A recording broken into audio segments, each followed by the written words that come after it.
Government transfer చేసింది, అతను ఎందుకు అశోక్ కనబడకుండా పోవాలి? గవర్నమెంట్ ట్రాన్స్ఫర్ చేసింది, తీసుకున్నాడు. గవర్నమెంట్ బ్యాట్ వస్తుంది కాబట్టి ఎలక్షన్ ముందు తప్పించుకుని పోయాడు అనుకుందాం. గవర్నమెంట్ మాత్రం ఎప్పటికైనా ఇది ట్రాన్స్ఫర్ అయినది పట్టుకుంటారు కదా. అసలు ట్రాన్స్ఫర్ అవ్వదని ఎవరో చెప్పారని భూషణ్ బాబు గారు చెప్తున్నారు.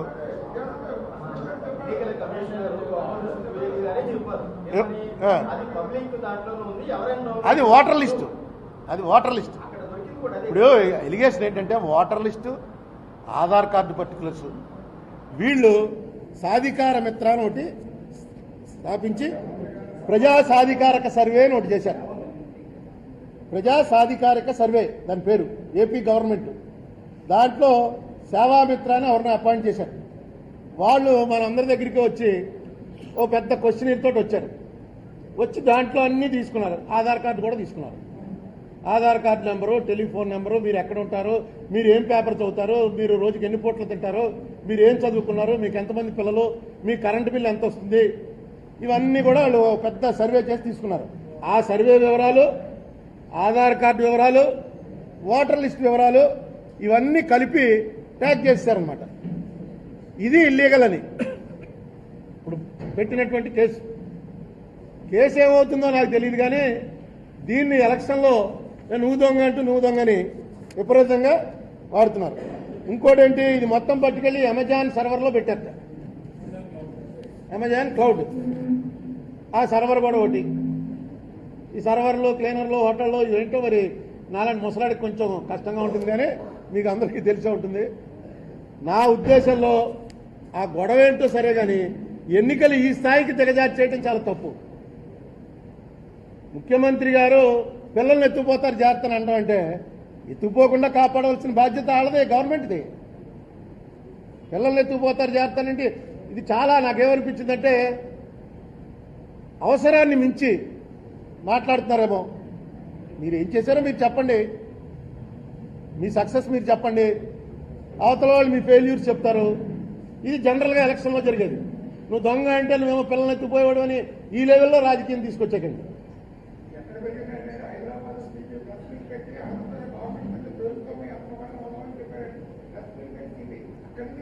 అవును, ఛార్జ్ ఏంటి?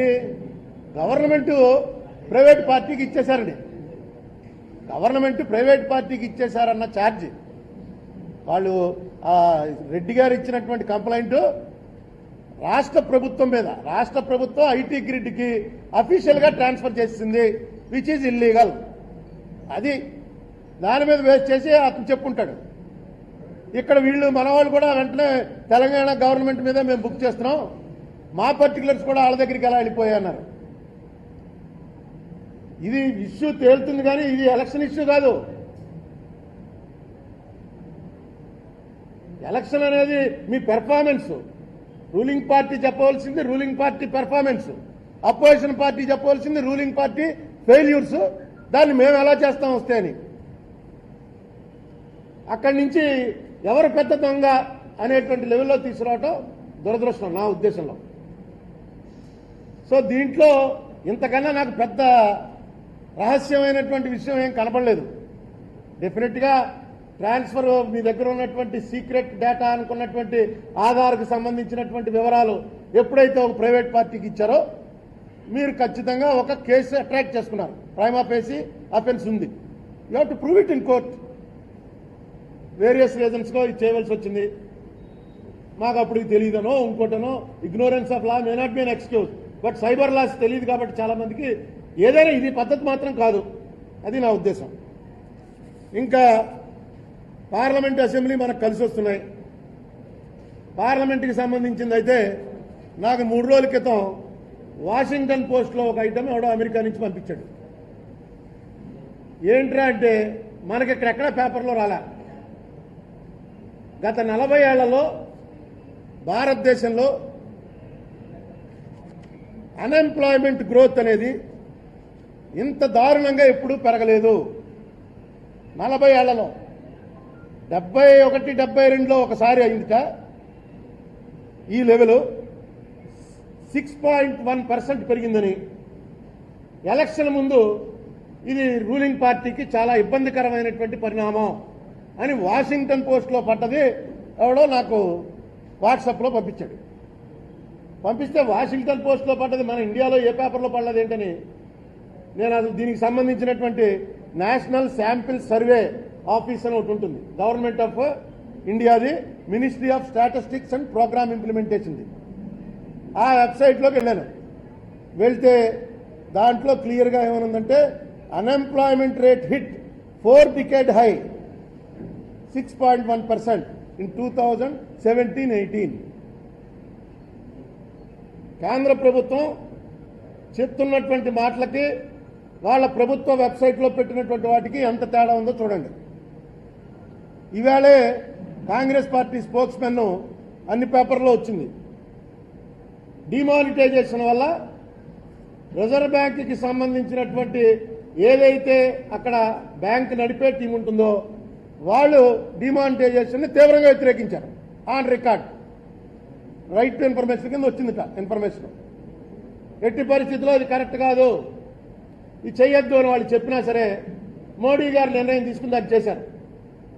దాని ఫలితంగా ఈ 6.1%కి అన్ఎంప్లాయ్మెంట్ గ్రోత్ వచ్చేయడానికి కారణం అది కూడా ఒక కారణం. అది కూడా వాషింగ్టన్ పోస్ట్లో రాశాడు కానీ మన ఇండియాలో ఎక్కడ రాలా. మరి ఏమన్నా బిజినెస్ పేజీల్లో వచ్చాయి మనం చూడలేదు. మామూలుగా మనం చదివే న్యూస్ పేపర్స్లో ఇద్దరు రాజీనామా చేశారు, అదే చెప్పబోతున్నా. అందులో ఇద్దరు దీనికి సంబంధించినటువంటి నిర్ణయాలు తీసుకునేటువంటి బ్యాచ్లో ఇద్దరు రాజీనామాలు చేశారు. దీని మీద సరైనటువంటి యాక్షన్ తీసుకోవటం కానీ ఈ రిపోర్ట్కి వాల్యూ ఇవ్వటం కానీ ఏమి చేయిందని మేమెందుకు ఇందులో మెంబర్స్, ఈ సర్వే అంతా మేం చేయడం ఎందుకని ఇద్దరు రాజీనామా చేశారు. ఈ రాజీనామాలు చేసిన విషయం కూడా ఎలా బయటకు వచ్చిందంటే అబ్బాయి ఆ రాజీనామాలు వేరే కారణాల వల్ల చేశారు, మేము ఆమోదించామని ఒక మంత్రి గారు ప్రకటించారు. ఆ ప్రకటన వచ్చింది. కనెక్షన్ ఇది. కేంద్ర ప్రభుత్వం పరిస్థితి ఎంప్లాయ్మెంట్ ఈ 500 1000 తీసేశాను, మొత్తం అంతా మారిపోతుంది, దేశం అంతా మారిపోతుందని చెప్పిన దాంట్లో ఏమీ మారలేదు. నిరుద్యోగం పెరిగిపోయింది, బోర్డు అంతమంది దెబ్బతినేశారు. మా దేశాయ్ గారే అక్కడ హైదరాబాద్ హాస్పిటల్కి వెళ్ళి రాత్రి వెళ్ళి ఏటీఎంలో తీసుకున్నారు. పొద్దున్న హాస్పిటల్కి వెళ్ళడానికి టెస్టులకి దానికి 10,000 అంతా తీసుకుంటే 12 గంటలకి అవి పనిచేయని చెప్పి తెలిసింది. ఇబ్బంది పడవలసి వచ్చింది. ఎప్పుడు ఎవడు అడగని వాళ్ళు వాళ్ళని అడిగి గురువు డబ్బులు ఏమైనా ఉంటే సర్దున తర్వాత ఇస్తాను, పొద్దున హాస్పిటల్ అపాయింట్మెంట్ అని. చాలా మంది ఇబ్బంది పడ్డారు. పడిన నోరు మూసుకు ఎందుకు ఊరుకున్నారంటే ఏమో ఇదో పెద్ద దేశంలో మోడీ గారు వచ్చాడు, దేశం అంతా కూడా తిప్పేస్తున్నాడు, అందులో ఇది భాగం 3-4 లక్షల కోట్లు పోతాయన్నాడు గంగానదిలో అనుకున్నారు. ఏమీ పోలా, 100 కోట్ల మీద పోయింది. అది ఎప్పుడు నెగ్లిజిబుల్ లేట. దొంగ నోట్లు వచ్చేవి ఇవి వచ్చేవి. 14 లక్షల కోట్లలో 400 కోట్లు ఉన్నాయంటే నెగ్లిజిబుల్. అది అదే రిజర్వ్ బ్యాంక్ వాళ్ళు రాశారట, ఇది కరెక్ట్ కాదు, దొంగ నోట్లు అవాయిడ్ చేయడానికి కోసమని మొత్తం నోట్లు పెద్ద ఉండడం కరెక్ట్ కాదు అని. అదొక విచిత్రం.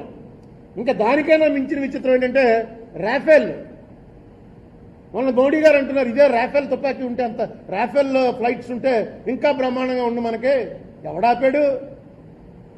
రాఫెల్ ఫ్లైట్లో కొన్న రేటు చెప్పాలంటే రేటు చెప్పని వాడు ఎవడన్నా ఉంటాడు వీళ్ళు అసలు? నీకు అందులో టెక్నాలజీ ఏంటి, వ్యవహారం ఏంటని అడిగితే అవి చెప్పకూడదా, యుద్ధ రహస్యాలు, మన టెక్నాలజీ తెలిసిపోతే అవతల వాళ్ళకి. మొత్తం అంతా కూడా ఫోటోస్టాట్లు తీసి ఎవడో పట్టుకుపోయట. నిన్న కోర్టులో చెప్తున్నారు ఫోటోస్టాట్ ఎవడో అటెండర్ గారికి 500 ఇస్తే తీసి మొత్తం ఇచ్చేశాడు. హిందూ వాడి మీద కేసాడు తట్ట.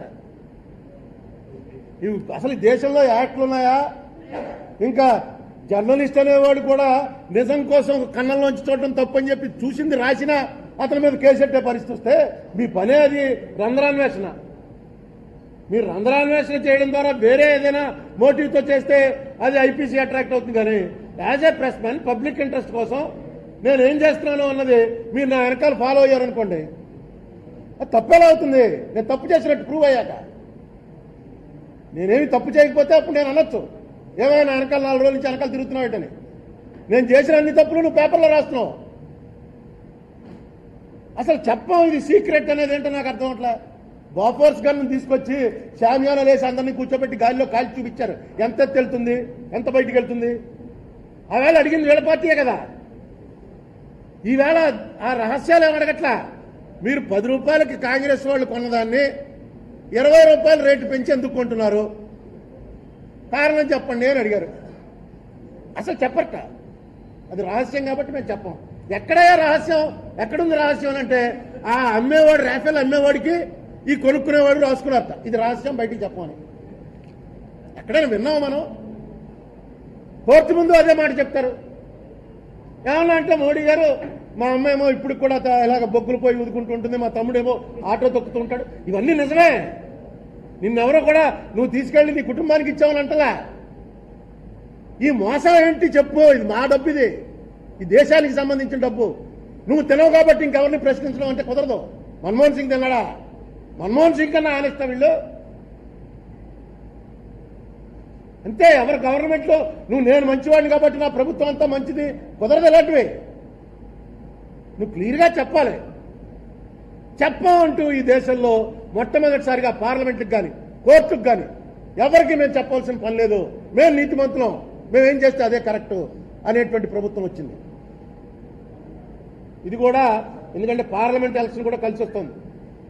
మనకి ఇక్కడ బీజేపీ లేకపోయినా బీజేపీ గవర్నమెంట్కి సపోర్ట్ చేసేటువంటి ఏ పార్టీ వాళ్ళన్నా ఇది కూడా గుర్తుపెట్టుకోవాలి.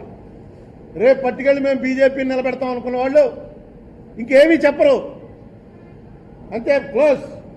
ఎందుకంటే మేము నీతిమంతులం, మాకు ఎవరికి చెప్పాల్సిన పని లేదు. ఇది ఎంత మటుకు సమంజసం కూడా ఆలోచన చేసుకోవాలి. ఇంకా పోలవరం విషయం జూన్